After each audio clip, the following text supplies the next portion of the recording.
Did you have anybody at those days that inspired you, that helped you get to Um, who you became? yeah, that's a really good question. I mean, this first ever boss of mine, Arthur Shillito, was someone I kept in contact with, and he was a bit of a mentor to me, I have to say, and he was really valuable. But I mean, I What did guess, he teach you? If I can ask you, what did you learn from him? well, just for example, give you a great example, Bernardo. Something that he did that I've sort of tried to emulate ever since.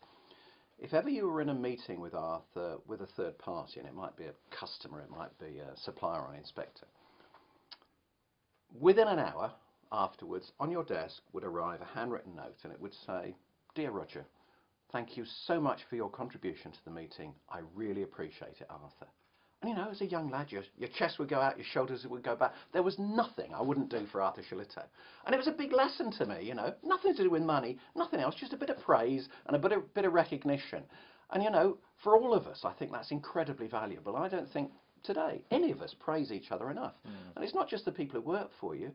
There's nothing wrong with praising your boss if he's done a good job, because it's pretty lonely the higher you get. Mm. There's nothing wrong with praising your peers and saying, "Well done, that was a great idea you had."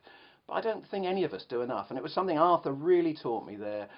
And I guess the other word was that he cared, or you felt like he cared. He cared about you and what you were doing. I mean, equally, he'd give you the hand smacks you needed occasionally and all that. But he, for me, was just a role model that I've always kept there ever since, I think.